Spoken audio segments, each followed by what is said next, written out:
आज तो फिर से दंगा शुरू हो गया है बांग्लादेश में, और फिर से वही माहौल बना चुका है। बांग्लादेश के जो क्रांतिकारी वीर लोग, आप लोग कह रहे हैं कि वो लोग ने फिर से वही हालत जैसे शेख हसीना का किया था, वैसे ही हालत अब वहां के राष्ट्रपति को भी कर रहे हैं। और उनको भी 2 दिन का टाइम दिया है, या तो फिर तुम इस्तीफा दो या तो फिर शेख हसीना की तरह तुम भी देश छोड़कर भागो। तो घटना क्या है मैं आप लोगों को पूरी बताती हूँ। जैसे कहे थे कि 5 अगस्त को शेख हसीना ने बांग्लादेश को छोड़कर भारत में आई थी, और शेख हसीना देश छोड़ने से पहले इस्तीफा अपने पद से नहीं दी थी।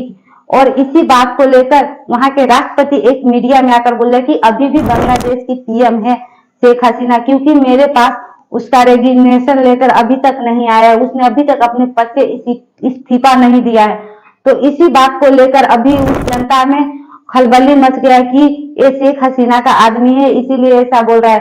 तो वो तो सच ही बोलेगा, जब तक आप इस्तीफा नहीं दोगे तब तक तो वो ऐसा ही रहेगा। और इस बात की पुष्टि उसके बेटे शेख हसीना के बेटे ने सोशल मीडिया पर आकर किया था कि हाँ मेरे माँ अभी भी बांग्लादेश की पीएम है, क्योंकि उसने इस्तीफा नहीं दिया था।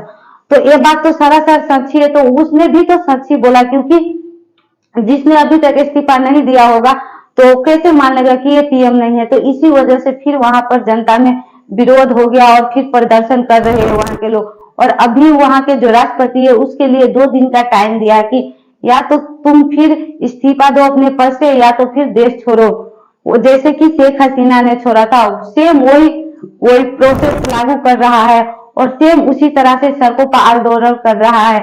और शेख हसीना पर 44 मर्डर केस का चार्ज भी लगा चुका है। ये लोग ये कहते कि शेख हसीना ने 44 आदमी को मरवाया था, मगर कैसे? क्योंकि शेख हसीना को वो इल्जाम जुर्म कबूल तो भी तो करना चाहिए, उसके खिलाफ सबूत भी तो चाहिए। चार्ज लगा चुका है और बोल रहा है कि इसने 44 लोगों को मरवाया था। तो ये आप लोग क्यों डिसाइड कर रहे हो कि शेख हसीना ने 44 लोगों को मरवाया?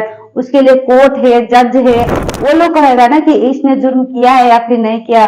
आप लोगों को कहने से क्या शेख हसीना ने जुर्म कर दिया? नहीं, इसका फैसला सिर्फ और सिर्फ कोर्ट ही करेगा। और ये लोग ऐसे ऐसे चार्ज लगा रहे थे, जैसे कि आप लोग देख ही रहे होंगे कि पहले बांग्लादेश का हालत किस तरह से उन लोगों ने, जो शेख हसीना थी, उस पीएम थी, उसके साड़ी, उसके घर, उस जहां पर सोती थी वहां पर सो रहे थे, वहां उसके खाना खा रहे थे, और किस हालात में शेख हसीना ने अपने देश को छोड़ा था। और वही हालात अभी फिर भी वहां पर राष्ट्रपति को करा है, क्योंकि राष्ट्रपति ये भी मिला हुआ है शेख हसीना से। तो मगर ऐसा नहीं है, क्योंकि जो शेख हसीना पिताजी थे उनने जो क्रांतिकारी वीर, जिसके योद्धा ने, जिसने पाकिस्तान से बांग्लादेश से छुटाने टाइम में उसके साथ खड़ा रहा था, उसके साथ लड़े थे आंदोलन में, उन लोगों को उसने कुछ आरक्षण दिया था। और ये विवाद यहीं से स्टार्ट हो। तो ये आरक्षण लगता है कि इन लोगों को राष्ट्रपति का आरक्षण भी इसी वजह से दिया गया है, इसलिए ऐसा आरक्षण दिया गया है, इसी का फायदा ये उठा रहा है और शेख हसीना का पक्ष में। इसलिए वहां पर युवा अभी ये कर रहे हैं, प्रोटेस्ट कर रहे हैं और उनके खिलाफ। तो आप ये बताएं, राष्ट्रपति जो इस्तीफा देगा तो किसको देगा? क्योंकि राष्ट्रपति का इस्तीफा कबूल करने के लिए वहां पर जो सांसद होना चाहिए उसको देगा राष्ट्रपति इस्तीफा। तो वहां पर तो अभी ऐसा माहौल ही नहीं है कि संसद बैठे, कोई बैठे, क्योंकि राष्ट्रपति इस्तीफा सिर्फ संसद को दे सकता है। तो वहां पर अभी संसद का ऐसा कोई माहौल ही नहीं है, कुछ भी नहीं है। तो इसलिए वहां पर जो जनता है वो लोग ज्यादा आक्रोश में आकर और गुस्सा में आकर ऐसा कर रहा है। तो आप लोग देख ही सकते हैं कि ये बांग्लादेश किधर से किधर जा रहा है। पहले कैसा था बांग्लादेश और अब कैसा है, और एक क्या दिखाने की कोशिश कर लोगों की कि जैसे शेख हसीना ने देश छोड़ा था, क्या ऐसे ही राष्ट्रपति भी देश छोड़ेगा और देश छोड़कर उनको भी भगाया जाएगा? तो अब हम लोगों को इसी चीज का देखना है क्या होगा आगे।